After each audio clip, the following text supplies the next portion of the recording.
FISന്റെ selling കാരണം കൊണ്ട് വളരെ ശക്തമായ രീതിയിൽ വീണേക്കുന്ന ഒരു മാർക്കറ്റ് ആയിരുന്നു കഴിഞ്ഞ മാസം നമുക്ക് കാണാൻ പറ്റിയേക്കുന്നത് ഫെബ്രുവരി 2025 എന്ന് പറയുന്നത്. നമ്മൾ ഇൻവെസ്റ്റ് ചെയ്തേക്കുന്ന ഇൻവെസ്റ്റേഴ്സിന്റെ കാര്യമൊക്കെ നോക്കിക്കഴിഞ്ഞാൽ വലിയ കഷ്ടത്തിൽ തന്നെയാണ്. എല്ലാവരുടെ പോർട്ട്ഫോളിയോസും വലിയ വലിയ നഷ്ടത്തിലാണ് എത്തി നിൽക്കുന്നത് നമുക്ക് കാണാൻ സാധിക്കും. ഈ ഒരു സമയത്ത് തന്നെ ഓപ്ഷൻ ട്രേഡ് ചെയ്തുകൊണ്ട് 2025 ഫെബ്രുവരി മാസത്തിൽ ഞാൻ എത്രത്തോളം പ്രോഫിറ്റ് ജനറേറ്റ് ചെയ്തു, എങ്ങനെയൊക്കെയാണ് ട്രേഡ് എടുത്തേക്കുന്ന ട്രേഡ് സെറ്റപ്പുകൾ ഏതൊക്കെയാണെന്നുള്ളതാണ് ഈ വീഡിയോയിൽ ഞാൻ എക്സ്പ്ലെയിൻ ചെയ്യാൻ ഉദ്ദേശിക്കുന്നത്. അതുകൊണ്ട് തന്നെ സ്കിപ്പ് ചെയ്യാതെ അവസാനം വരെ കാണുക. ഇൻഫോർമേറ്റീവ് ആയിട്ടുള്ള പല കാര്യങ്ങളും ഈ വീഡിയോയിൽ ഷെയർ ചെയ്യാൻ ഉദ്ദേശിക്കുന്നുണ്ട്. Hi, this is Benson Paul.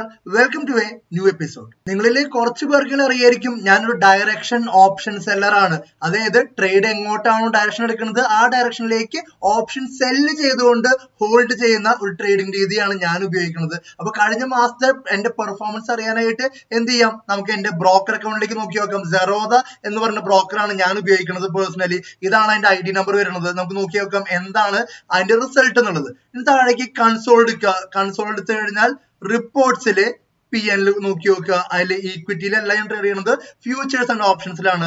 അത് ക്ലിക്ക് ചെയ്യുക. അതിനുശേഷം റിയലൈസ്ഡ് PL നോക്കുക. അതിനുശേഷം ഫെബ്രുവരി 1 തൊട്ട് ഫെബ്രുവരി 28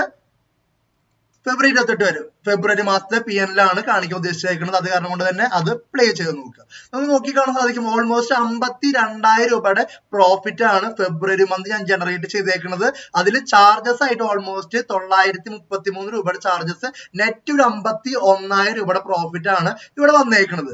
അപ്പോൾ ഞാൻ എന്റെ കഴിഞ്ഞ 4 കൊല്ലത്തെ PL ഇതുപോലെ പല വീഡിയോസ് ഞാൻ ഷെയർ ചെയ്തിട്ടുണ്ട്. അതിന്റെ ലിങ്ക് ഒക്കെ ഇൻസ്റ്റാഗ്രാം IDയിൽ ബയോയിൽ ഞാൻ ഷെയർ ചെയ്തിട്ടുണ്ട്. കാണാത്ത ആൾക്കാരുണ്ടെങ്കിൽ ഒന്ന് ചെക്ക് ചെയ്ത് നോക്കുക. തീർച്ചയായിട്ടും നിങ്ങൾക്ക് കാണാൻ സാധിക്കുന്നതാണ്. അപ്പൊ അങ്ങനെയാണെന്നുണ്ടെങ്കിൽ എങ്ങനെയാണ് ഈ മാസം ഞാൻ ഈ പ്രോഫിറ്റ് ജനറേറ്റ് ചെയ്തെന്നുള്ളതാണ് ഈ വീഡിയോ ഞാൻ ഷെയർ ചെയ്യാൻ ഉദ്ദേശിക്കുന്നത്. അങ്ങനെയാണെങ്കിൽ റീപ്ലേ മോഡിൽ ഇട്ടിട്ട് എന്റെ ട്രേഡ് സെറ്റപ്പുകൾ എന്തൊക്കെയാണെന്നുള്ളത് കാണിച്ചു തരാം. എന്റെ വ്യൂ എന്തായിരുന്നു, എങ്ങനെയായിരുന്നു ആ ട്രേഡ് മാനേജ് ചെയ്ത ഈ കാര്യങ്ങളാണ് ഞാൻ പറഞ്ഞു തരാൻ ഉദ്ദേശിക്കുന്നത്. ഇതിന് മുന്നേ എനിക്ക് പറഞ്ഞു തരേണ്ട കാര്യം എന്ന് പറഞ്ഞു കഴിഞ്ഞാൽ പലരും ചെറിയ ക്യാപിറ്റൽ ഉപയോഗിച്ചുകൊണ്ട് 1 ലക്ഷം രൂപ ക്യാപിറ്റൽ ഉപയോഗിച്ചുകൊണ്ട് 50,000, 2 ലക്ഷം, 3 ലക്ഷം ഒക്കെ ഉണ്ടാക്കുന്ന പ്രോഫിറ്റ് ഉണ്ടാക്കുന്ന പല വീഡിയോസും കഥകളൊക്കെ കാണാൻ സാധിക്കും. പക്ഷെ നിങ്ങൾ മനസ്സിലാക്കേണ്ടത് ഓവർ എ ലോങ്ങർ പീരീഡിലേക്ക് നോക്കുന്ന സമയത്ത് വലിയ റിസ്കുകൾ എടുത്തുകൊണ്ട് വലിയ റിട്ടേൺസ് ഉണ്ടാക്കുന്ന ആൾക്കാർക്ക് ഒരിക്കലും ഇയർ ഓൺ ഇയർ PL കാണിക്കാൻ പറ്റില്ല എന്നുള്ളതാണ്. അത് കാരണം കൊണ്ട് തന്നെയാണ് ഞാൻ ഉപയോഗിക്കുന്നത്. കഴിഞ്ഞ 4 കൊല്ലത്തെ PL കാണിക്കാൻ ശ്രമിക്കുമ്പോഴും ഞാൻ ശ്രമിക്കുന്ന ഒരൊറ്റ കാര്യം എന്ന് പറഞ്ഞു കഴിഞ്ഞാൽ എന്റെ ക്യാപിറ്റൽ എത്രയാണ്, ആ ക്യാപിറ്റൽ വളരെ ചെറിയ ശതമാനം മാത്രമേ ഞാൻ പ്രോഫിറ്റ് ആയിട്ട് ജനറേറ്റ് ചെയ്യുന്നുള്ളൂ. അത് കാരണം കൊണ്ട് തന്നെയാണ് കഴിഞ്ഞ 4 കൊല്ലമായിട്ടും പ്രോഫിറ്റബിൾ ആയിട്ട് ഈ മാർക്കറ്റിൽ നിൽക്കാനും പറ്റുന്നത്. ഈ ഒരു മാസത്തേക്ക് നോക്കുകയാണെങ്കിൽ എന്റെ ക്യാപിറ്റലിന് ഓൾമോസ്റ്റ് 2% ഞാൻ പ്രോഫിറ്റ് ജനറേറ്റ് ചെയ്തേക്കണം എന്നുള്ളത് ഞാൻ ആദ്യം തന്നെ പറഞ്ഞ് മനസ്സിലാക്കുകയാണ്. തീർച്ചയായിട്ടും ട്രേഡിങ്ങോ സ്റ്റോക്ക് മാർക്കറ്റ് എന്ന് പറഞ്ഞു കഴിഞ്ഞാൽ കാശ് ഇട്ട് തന്നെ ചെയ്യേണ്ട കാര്യമാണ്. അത് കാരണം കൊണ്ട് തന്നെ കാശ് എത്രത്തോളം ഉണ്ടോ അത്രത്തോളം തന്നെ നല്ലതാണ്, പ്രൊവൈഡഡ് നിങ്ങൾക്ക് എക്സ്പീരിയൻസും സ്കില്ലും ഉണ്ടെന്നുള്ളത് നിങ്ങൾ ഉറപ്പുവരുത്തുക എന്നുള്ളതാണ്. ഓക്കെ, അപ്പൊ നമുക്ക് ചാർട്ടിലേക്ക് നോക്കി നോക്കാം. ചാർട്ടിലേക്ക് നോക്കുന്ന സമയത്ത് നമുക്ക് അറിയുന്ന കാര്യം നിഫ്റ്റിയിലാണ് ഞാൻ ട്രേഡ് ചെയ്യുന്നത്. ഡയറക്ഷണൽ ഓപ്ഷൻ സെല്ലിംഗ് ആണ് ഞാൻ ചെയ്യുന്നത്. അപ്പൊ അങ്ങനെയുള്ള സമയത്ത് ഇതിപ്പോ ഡേറ്റ് നോക്കി കഴിഞ്ഞാൽ കാണാൻ സാധിക്കും ജാനുവരി 31. അപ്പൊ ജാനുവരി 31 ഞാൻ നോക്കുന്ന സമയത്ത് മാർക്കറ്റ് നിൽക്കുന്നുണ്ടായിരുന്നത് ഇങ്ങനെ ഒരു റേഞ്ച് ബൗണ്ട് ആയിട്ടുള്ള ഒരു സ്ട്രക്ചറിന്റെ അകത്തായിരുന്നു. ജാനുവരിയിലത്തെ അവസാനത്തെ ഒരു സീരീസ് നിൽക്കുന്നുണ്ടായിരുന്നു. അതിന് മുന്നേ താഴേക്ക് ഒരു ലിക്വിഡിറ്റി ഗ്രാബ് നടത്തി കഴിഞ്ഞിട്ട് മേലേക്ക് ഒരു ബ്രേക്ക് ഔട്ട് തന്നേക്കുന്നു. അതിന് മുന്നോട്ട് നോക്കുന്ന സമയത്ത് നമുക്ക് എന്ത് കാണാൻ സാധിക്കും, മാർക്കറ്റ് ഓവറോൾ ഒരു ഡൗൺ ട്രെൻഡ് ആയിട്ടുള്ള സ്ട്രക്ചറിൽ നിൽക്കണമെന്ന് കാണാൻ പറ്റും. അപ്പൊ ഷോർട്ട് ടൈം ആയിട്ടെങ്കിലും ഒരു ബുള്ളിഷ് ആയിട്ടുള്ള ട്രേഡ് സെറ്റപ്പ് ഉണ്ടാകുമോ എന്നുള്ളതായിരുന്നു ഇവിടെ ഞാൻ ആദ്യം നോക്കാൻ ശ്രമിക്കുന്നുണ്ടായിരുന്നത് ജാനുവരി 31. കാരണം എന്താണ്, ഞാൻ അറിയാം price action, normal price action ഉപയോഗിച്ചുകൊണ്ടാണ് ഞാൻ ട്രേഡുകളെ സമീപിക്കാറുള്ളത്. ഇതിലേക്ക് നോക്കുന്ന സമയത്ത് നല്ലൊരു ബ്രേക്ക് ഔട്ട് കഴിഞ്ഞ് നിൽക്കുവാണ്. ഇതേതാണ് ജാനുവരി 31, താഴെ ഡേറ്റ് കാണാൻ പറ്റും. നമ്മൾ റീപ്ലേ ചെയ്ത് നോക്കണം എന്താ സംഭവിക്കുന്നത് എന്നുള്ളത്.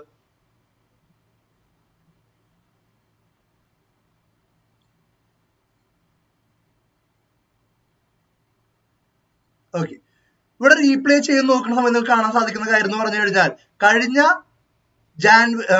ഫെബ്രുവരി 1 നല്ല രീതിയിൽ തന്നെ മാർക്കറ്റ് മേലെ സസ്റ്റെയിൻ ചെയ്യാൻ താഴേക്ക് മൂവ് ചെയ്യണമെന്നാണ്. പക്ഷെ പ്രത്യേകത ഉണ്ട്, സാറ്റർഡേ ആണ് ആ മാർക്കറ്റ് ഡേ വന്നത്. അതായത് ബഡ്ജറ്റിന്റെ ദിവസം മാർക്കറ്റ് ഓപ്പൺ ആയതാണ്. അപ്പൊ അതുപോലത്തെ ഇവന്റ് ഉള്ള ദിവസങ്ങളിൽ പരമാവധി മാർക്കറ്റിൽ നിന്ന് മാറി നിൽക്കുക. പിന്നെ സാറ്റർഡേ ഒക്കെയാണ്.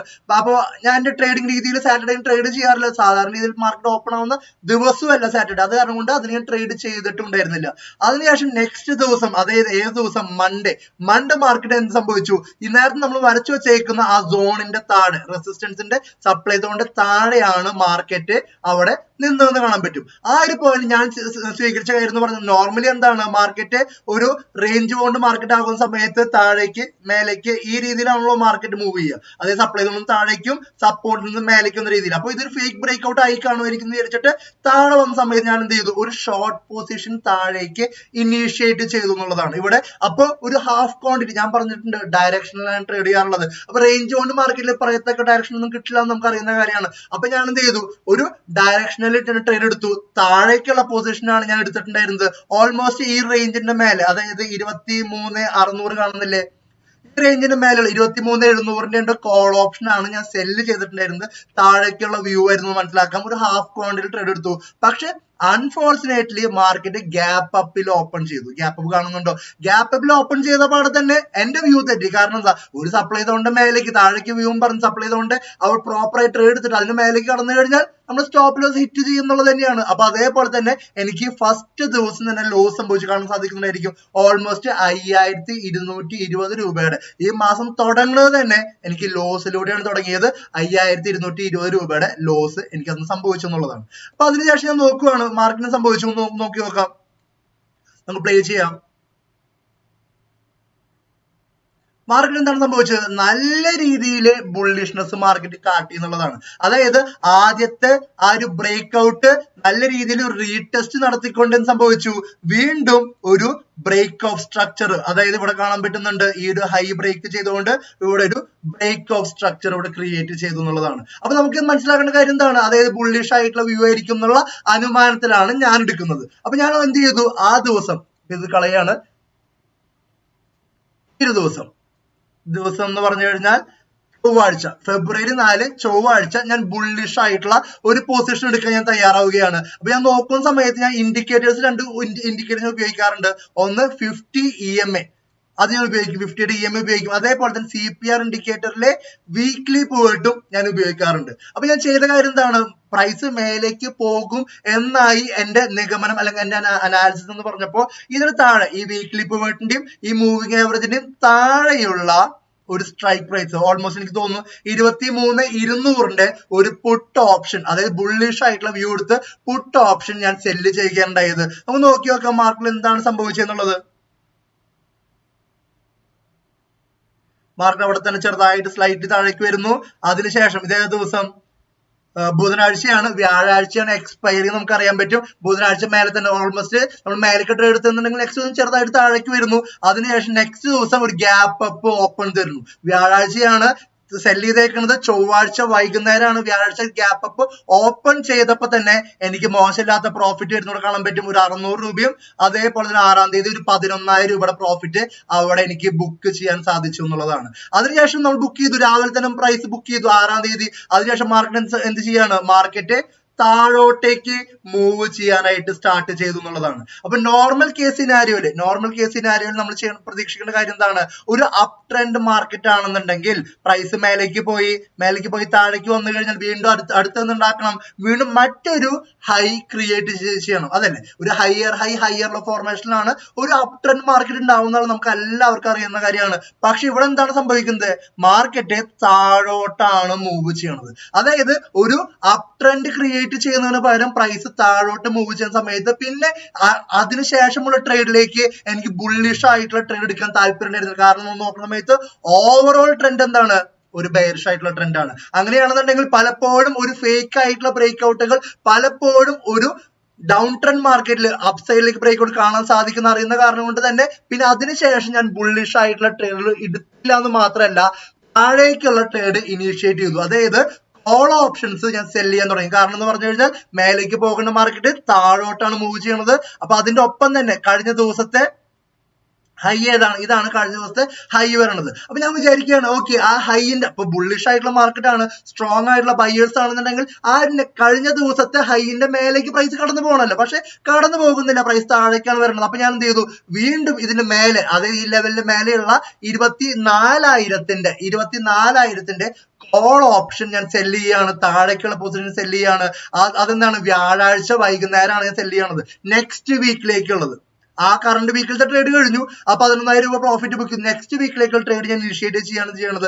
താഴേക്കുള്ള ട്രേഡ് എടുത്തിട്ട് നമുക്ക് എന്താ സംഭവിക്കണമെന്ന് നോക്കി നോക്കാം. അവിടെ പ്രൈസ് താഴേക്ക് തന്നെ മൂവ് ചെയ്തുകൊണ്ടിരിക്കുന്നത് കാണാൻ പറ്റുന്നുണ്ട് അല്ലേ. അപ്പൊ ഇവിടെ നോക്കണത് കാണാൻ സാധിക്കും ഓൾമോസ്റ്റ് ആ നെക്സ്റ്റ് ദിവസം 7,700 രൂപയുടെ പ്രോഫിറ്റ് നെക്സ്റ്റ് ദിവസം ഞാൻ ബുക്ക് ചെയ്തിട്ടുണ്ടെന്നുള്ളതാണ്. അതിനുശേഷം വീണ്ടും മാർക്കറ്റിലേക്ക് നോക്കുന്ന സമയത്ത് ഇവിടെ നോക്കുമ്പോൾ കാണാൻ സാധിക്കും, അതായത് നമ്മൾ നേരത്തെ പറഞ്ഞിട്ടായിരുന്നു ഈ പിവേർട്ടും ഈ പറഞ്ഞ പോലെ തന്നെ നമ്മളുടെ മൂവിംഗ് ആവറേജ് ഞാൻ ഉപയോഗിക്കാറുണ്ട് എന്റെ ട്രേഡിംഗ് സ്റ്റൈലിൽ. അങ്ങനെയാണ് നോക്കുന്ന സമയത്ത് ഈ പിവേർട്ടിന്റെ മൂവിംഗ് ആവറേജിന് താഴെ പ്രൈസ് ഹോൾഡ് ചെയ്യാൻ തുടങ്ങിയപ്പോൾ എനിക്ക് കുറച്ചും കൂടി അതിൽ വിശ്വാസം വരികയാണ് മാർക്കറ്റ് വീണ്ടും താഴോട്ട് തന്നെയാണ് മൂവ് ചെയ്യാൻ സാധ്യത എന്നുള്ളത്. അങ്ങനെയാണെന്നുണ്ടെങ്കിൽ ട്രെൻഡ് ഓവറോൾ ട്രെൻഡ് ബെയറിഷ് ആണ്. പിന്നെ അതേപോലെ തന്നെ ഒരു ബുള്ളിഷ് ആയിട്ടുള്ള ഒരു ആക്ടിവിറ്റി കാണുന്നില്ല ഒരു ബ്രേക്ക് ഔട്ടിന് ശേഷം. പിന്നെ ഞാൻ സ്വാഭാവികമായിട്ടും കോൾ ഓപ്ഷൻസ് താഴേക്ക് സെല്ല് ചെയ്യാൻ തുടങ്ങി. എന്താണ് അവിടെ സംഭവിച്ചതെന്ന് നോക്കി നോക്കാം. കാണാൻ സാധിക്കുന്നുണ്ടായിരിക്കും നല്ല ശക്തമായ രീതിയിലാണ് പ്രൈസ് താഴോട്ട് വീണുകൊണ്ടിരിക്കുന്നത്. ഓൾമോസ്റ്റ് ചൊവ്വാഴ്ച നല്ല രീതിയിൽ താഴേക്ക് വീഴുന്നു. അതിനുശേഷമുള്ള ബുധനാഴ്ചയാണെങ്കിലും മാർക്കറ്റ് ഓൾമോസ്റ്റ് താഴെ തന്നെ നിൽക്കുന്നത് കാണാൻ നമുക്ക് സാധിക്കുന്നുണ്ട്. കാണുന്നുണ്ടല്ലോ, ഓൾമോസ്റ്റ് ബുധൻ വ്യാഴാഴ്ച ദിവസം താഴെ തന്നെയാണ്. ഓക്കെ, അപ്പൊ ആ സമയത്ത് നോക്കുന്ന സമയത്ത് ഡേറ്റ് പറഞ്ഞു കഴിഞ്ഞാൽ 13-ാം തീയതി വരെ നോക്കുന്ന സമയത്ത് ഇവിടെ കാണാൻ സാധിക്കും ഓൾമോസ്റ്റ് 2,100 ഇവിടെ പ്രോഫിറ്റ് അവിടെ ബുക്ക് ചെയ്തേക്കുന്നു. അതിനുശേഷം 13-ാം തീയതി ഒരു 9,000 രൂപയുടെ പ്രോഫിറ്റ് അവിടെ ബുക്ക് ചെയ്തത്, അതായത് താഴേക്കുള്ള ട്രേഡ് എടുത്തു എന്നുള്ളതാണ്. നേരത്തെ പറഞ്ഞ പോലെ തന്നെ ആ പിവോട്ട് പോയിന്റിന്റെയും അതേപോലെ തന്നെ മൂവിംഗ് ആവറേജിന് മേലെയുള്ള കോൾ ഓപ്ഷൻസ് ആണ് ഞാൻ സെല്ല് ചെയ്തിട്ടുണ്ടായിരുന്നത്. അതിന് വീണ്ടും നമ്മൾ നോക്കുകയാണ്, മാർക്കറ്റിലേക്ക് നോക്കുന്ന സമയത്ത് എന്താ കാണാൻ സാധിക്കുന്നത്, വെള്ളിയാഴ്ച ദിവസം വീണ്ടും മാർക്കറ്റ് നല്ല രീതിയിൽ താഴേക്ക് വീണത് കാണാൻ പറ്റുന്നുണ്ട്. അങ്ങനെയാണെന്നുണ്ടെങ്കിൽ വീണ്ടും ഞാൻ എന്ത് ട്രേഡ് ഇനിഷ്യേറ്റ് ചെയ്യാൻ സാധ്യത ഉണ്ടാവുക, ബെയറിഷ് ആയിട്ടുള്ള ട്രേഡ് തന്നെ ആയിരിക്കും. കാരണം എന്ന് പറഞ്ഞു കഴിഞ്ഞാൽ മൂവിംഗ് ആവറേജിനും താഴെയാണ് പ്രൈസ് നിൽക്കുന്നത്. അതേപോലെ തന്നെ വീക്ക്ലി പിവോട്ട് ഇവിടെ സ്റ്റാർട്ട് ചെയ്യാൻ തുടങ്ങിയിട്ടുണ്ട്. അപ്പൊ ഞാൻ താഴേക്കുള്ള ട്രേഡ് തന്നെ ഇനിഷ്യേറ്റ് ചെയ്തു. അതിനുശേഷം നമ്മൾ നോക്കുന്ന സമയത്ത് എന്താണ് നെക്സ്റ്റ് ദിവസം സംഭവിച്ചത് നോക്കി നോക്കാം. മാർക്കറ്റ് ആ ഒരു പിവോട്ടിന്റെ ആ ലെവലിന്റെ താഴെ തന്നെ മാർക്കറ്റ് നിൽക്കുന്നത് കാണാൻ പറ്റി. അപ്പൊ ഈ ഒരു പോയിന്റിൽ ഞാൻ മനസ്സിലാക്കുന്ന കാര്യം എന്ന് പറഞ്ഞു കഴിഞ്ഞാൽ ഓൾറെഡി ഡൗൺ ട്രെൻഡ് മാർക്കറ്റ് ആണെങ്കിൽ അവിടെ എന്ത് വേണം, ഡൗൺ ട്രെൻഡ് മാർക്കറ്റ് ആണെങ്കിൽ നല്ല ശക്തമായ രീതിയിൽ തന്നെ ഒരു ലോവർ ഹൈ ക്രിയേറ്റ് ചെയ്തതിനു ശേഷം ലോവർ ലോ ക്രിയേറ്റ് ചെയ്യണം അല്ലെ, ഇതാണ് സംഭവിക്കേണ്ടത്. പക്ഷെ ഇവിടെ എന്താ സംഭവിച്ചേ, മാർക്കറ്റ് അവിടെ തന്നെ തിരിച്ച് കയറണമെന്നാണ് കണ്ടത്. അതായത് സെല്ലേഴ്സ് വീക്കായി എന്നുള്ള നിഗമനത്തിലേക്ക് എത്തുകയാണ്. അതായത് ബയേഴ്സ് സ്ട്രോങ് ആയി എന്നും ബുള്ളിഷ് ആയിട്ടുള്ള വ്യൂ എന്നുള്ളതല്ല, സെല്ലേഴ്സ് വീക്കായി. അത് കാരണം കൊണ്ട് ഞാൻ എന്ത് ചെയ്തു, ചെറിയ ക്വാണ്ടിറ്റിയിൽ തന്നെ ഞാൻ ഷോർട്ട് ചെയ്യാൻ ആരംഭിച്ചു. വളരെ ചെറിയ ക്വാണ്ടിറ്റി ഷോർട്ട് ചെയ്യാൻ ആരംഭിച്ചു. പിന്നെ അതിനുശേഷം തന്നെ ഇവിടെ എന്താ സംഭവിക്കുന്നത്, മാർക്കറ്റ് ഇവിടെ റേഞ്ച് ബൗണ്ടായിട്ട് സൈഡ് വേസ് ആയിട്ട് നിൽക്കുന്നുണ്ട്. അപ്പൊ സൈഡ് വേസ് ആയിട്ട് മാർക്കറ്റ് നിൽക്കുന്ന സമയത്ത് എനിക്ക് ഡയറക്ഷനലി യാതൊരു സ്കോപ്പും ഇല്ല ട്രേഡ് ചെയ്യാനായിട്ട്. മാർക്കറ്റ് അവിടെ തന്നെ നിൽക്കുന്നതാ കാണാൻ പറ്റിയത്. ഈ ദിവസം നോക്കുന്ന സമയത്ത് ഫെബ്രുവരി 19 ബുധനാഴ്ച നമുക്ക് അന്ന് വല്ല ട്രേഡ് എടുത്തിട്ടുണ്ട്. നമുക്ക് നോക്കി നോക്കാം. ഫെബ്രുവരി 19 എന്ന് പറയുന്ന സമയത്ത് 13 കഴിഞ്ഞു, 14 പ്രോഫിറ്റ്, 17 ചെറിയ പ്രോഫിറ്റ്. ഞാൻ പറഞ്ഞില്ല ചെറിയ ക്വാണ്ടിറ്റി ട്രേഡ് ചെയ്യണത്. 18 നോക്കുകയാണെങ്കിൽ ചെറിയ ക്വാണ്ടിറ്റി ട്രേഡ് ചെയ്തേക്കുന്നത്. അപ്പൊ വളരെ ചെറിയ ക്വാണ്ടിറ്റി മാത്രം ട്രേഡ് ചെയ്തേക്കുന്നത്, വളരെ ചെറിയ പ്രോഫിറ്റ് മാത്രമേ അവിടെ ഞാൻ ജനറേറ്റ് ചെയ്തിട്ടുള്ളൂ. വീണ്ടും ഞാൻ കാത്തിരിക്കുകയായിരുന്നു വീണ്ടും ഒരു മൂവ് താഴേക്ക് തരുമോ എന്നറിയാനായിട്ട്. അപ്പൊ നോക്കുന്ന സമയത്ത് പിന്നെ എന്താണ് അവിടെ മാർക്കറ്റിൽ സംഭവിച്ചതെന്ന് നമുക്ക് നോക്കി നോക്കാം. മാർക്കറ്റ് വീണ്ടും ആ റേഞ്ചിന്റെ അകത്ത് തന്നെ നിൽക്കുന്നു. ഈ ഒരു പോയിന്റ് എത്തിയപ്പോഴാണ് എന്റെ അടുത്ത ട്രേഡിങ്ങിനുള്ള ഒരു സെറ്റപ്പ് വരുന്നത്. അതായത് നേരത്തെ പറഞ്ഞ പോലെ തന്നെ മൂവിംഗ് ആവറേജിന്റെ താഴെയാണോ, അതെ. പിവോട്ടിന്റെ താഴെയാണോ, അതെ. അങ്ങനെയാണെന്നുണ്ടെങ്കിൽ ഈ ഒരു പോയിന്റിൽ, അതായത് ഈ ലെവലിലാണ് സപ്പോർട്ട് എടുത്ത് മാർക്കറ്റ് മേലേക്ക് പോയിക്കൊണ്ടിരുന്നത്. അതായത് ഈ പറഞ്ഞ പോലെ വെള്ളിയാഴ്ച താഴേക്ക് ഒരു ബ്രേക്ക് ഔട്ട് കണ്ടു. പക്ഷെ ആ ബ്രേക്ക് ഔട്ട് നമ്മൾ നോക്കുന്ന സമയത്ത് വളരെ കാര്യമായിട്ടുള്ള ഒരു ബ്രേക്ക് ഔട്ട്, വളരെ സ്ലൈറ്റ്ലി ഒരു ചെറിയൊരു ബ്രേക്ക് ഔട്ട് മാത്രമാണ് കാണാൻ പറ്റിയിട്ടായിരുന്നത്. അപ്പൊ ഞാൻ വീണ്ടും എന്ത് ചെയ്തു, ഒരു ഹാഫ് ക്വാണ്ടിറ്റിയിൽ ഞാൻ ട്രേഡ് എടുത്തു. കാണാൻ പറ്റുന്നുണ്ടായിരിക്കും ഇവിടെ ദിവസം വന്നേക്കുന്നത് ഫെബ്രുവരി 21 വെള്ളിയാഴ്ചയാണ്. നമുക്ക് നോക്കിയാൽ ഫെബ്രുവരി 21 എന്ന് പറഞ്ഞു കഴിഞ്ഞാൽ 20-ാം തീയതി 2,000 രൂപ പ്രോഫിറ്റ് ബുക്ക് ചെയ്യുന്നു. നെക്സ്റ്റ് ദിവസം എത്രയാണ്, 24 ഗ്യാപ് ഡൗൺ ഓപ്പൺ സംഭവിക്കുന്നു. അന്ന് 7,000 രൂപയുടെ കണ്ടോ, നല്ലൊരു ഗ്യാപ് ഡൗൺ സംഭവിക്കുന്നു. നമ്മൾ വിചാരിച്ച പോലെ തന്നെ നല്ല സ്ട്രോങ് ആയിട്ട് തന്നെ പ്രൈസ് താഴേക്ക് വീണത് കാണാൻ പറ്റുന്നുണ്ട്. ഞാൻ വീണ്ടും പ്ലേ ചെയ്യണം അവിടെ നിന്ന് സംഭവിക്കുന്നത് കണ്ടോക്കാം. നെക്സ്റ്റ് ദിവസം വീണ്ടും ആ റേഞ്ചിൽ തന്നെ പ്രൈസ് നിൽക്കുന്നത് കാണാൻ പറ്റുന്നുണ്ട്. അപ്പൊ വീണ്ടും ആ പ്രൈസ് ആ റേഞ്ചിന്റെ അകത്ത് നിൽക്കുന്ന സമയത്ത് നമുക്ക് അറിയാൻ പറ്റുന്ന കാര്യം 22,800 സ്ട്രോങ് ആയിട്ടുള്ള സപ്പോർട്ട് ആയിരുന്നു ആ ഏരിയ വരെ. അതിനുശേഷം നല്ല സ്ട്രോങ് ആയിട്ടുള്ള ഒരു ഗ്യാപ് ഡൗൺ ഓപ്പണിന് ശേഷം മാർക്കറ്റ് ഇവിടെ സസ്റ്റെയിൻ ചെയ്യുന്നത് കാണാൻ പറ്റും. അപ്പൊ ഞാൻ വിചാരിക്കുന്നത് പറഞ്ഞു കഴിഞ്ഞാൽ മാർക്കറ്റ് പുൾ ബാക്ക് തന്നതിന് ശേഷമായിരിക്കാം അടുത്തൊരു സെൽ ഓഫ് എന്ന് പ്രതീക്ഷിച്ചിരിക്കുന്ന മൊമെന്റിലാണ് മാർക്കറ്റ് എന്ത് സംഭവിക്കുന്നത്, നെക്സ്റ്റ് ഒരു മൺഡേ ആണെന്ന് തോന്നുന്നു നല്ല ശക്തമായിട്ട്, മൺഡേ അല്ല ഫ്രൈഡേ, നെക്സ്റ്റ് 28-ാം തീയതി, ആ മാസം അവസാനിക്കുന്ന 28-ാം തീയതി നല്ല ശക്തമായിട്ടുള്ള സെൽ ഓഫ് മാർക്കറ്റിൽ വരുന്നു. അപ്പൊ ഞാൻ എന്ത് ചെയ്യുന്നു, സ്വാഭാവികമായിട്ടും വേറെ പറയത്തക്ക വേറെ ട്രേഡുകളൊന്നും ഇല്ലാതെ അങ്ങനെ ആ മാസം ഞാൻ വൈൻഡ് അപ്പ് ചെയ്യുകയാണ് ചെയ്തത്. അപ്പൊ ഓൾമോസ്റ്റ് ആ ഒരു മാസത്തില് ഒരു ദിവസം ലോസ് വരുന്നു, ബാക്കിയുള്ള ദിവസങ്ങൾ ചെറുതും വലുതുമായിട്ട് പല പല പ്രോഫിറ്റുകളായിട്ട് ഞാൻ ബുക്ക് ചെയ്തുകൊണ്ട് ആ മാസം 52,000 രൂപയുടെ പ്രോഫിറ്റ് ബുക്ക് ചെയ്യുന്നു. എന്റെ ക്യാപിറ്റലിന്റെ 2.1% മാത്രമാണ് റിട്ടേൺ വരുന്നത്. അപ്പൊ ഞാൻ ആഗ്രഹിക്കണമെന്ന് പറഞ്ഞു കഴിഞ്ഞാൽ ഞാൻ ഈ ക്യാപിറ്റൽ കൊണ്ടുപോയിട്ട് FD ഇട്ട് കഴിഞ്ഞാൽ എനിക്ക് എത്ര കിട്ടും? മാക്സിമം കൂടി പോയി കഴിഞ്ഞാൽ 7%, 8% കിട്ടിയ ഭാഗ്യം. ഒരു 6 തൊട്ട് 7% വരെ മാത്രം മാക്സിമം കിട്ടാൻ പോണത്. പക്ഷെ അതിനേക്കാളും ബെറ്റർ ആയിട്ടുള്ള പെർസെന്റേജ് ഇപ്പൊ 2% വെച്ച് മാസം ഉണ്ടാക്കാൻ പറ്റിക്കഴിഞ്ഞാൽ തന്നെ ഒരു കൊല്ലാവസാനം ആവുന്ന സമയത്ത് 24%, 30% പ്രോഫിറ്റ് കിട്ടിയാൽ എനിക്കത് വലിയ കാര്യമാണ്. ഇതാണ് ഞാൻ എന്റെ ട്രേഡിങ്ങിലൂടെ പഠിക്കാൻ ശ്രമിക്കുന്നതും പഠിപ്പിച്ചു തരാൻ ശ്രമിക്കുന്നതും ഞാൻ ചെയ്തുകൊണ്ടിരിക്കുന്നത്. അപ്പോൾ ഈ വീഡിയോ ഇഷ്ടമായിട്ടുണ്ടെങ്കിൽ ലൈക്ക് ചെയ്യുക. നിങ്ങളുടെ അഭിപ്രായങ്ങൾ, ഇതുപോലത്തെ വീഡിയോസും എന്റെ ട്രേഡിങ്ങിന്റെ സ്റ്റൈലുകളും ട്രേഡിംഗ് സെറ്റപ്പുകളൊക്കെ അറിയണമെന്ന് ആഗ്രഹം ഉണ്ടെങ്കിൽ നിങ്ങളുടെ അഭിപ്രായങ്ങൾ വ്യക്തമായ രീതിയിൽ കമന്റിൽ നോട്ട് ചെയ്യുക. നമുക്ക് അങ്ങനെയാണെന്നുണ്ടെങ്കിൽ അടുത്ത വീഡിയോയിൽ വീണ്ടും കാണാം. എല്ലാവർക്കും നന്ദി, നമസ്കാരം.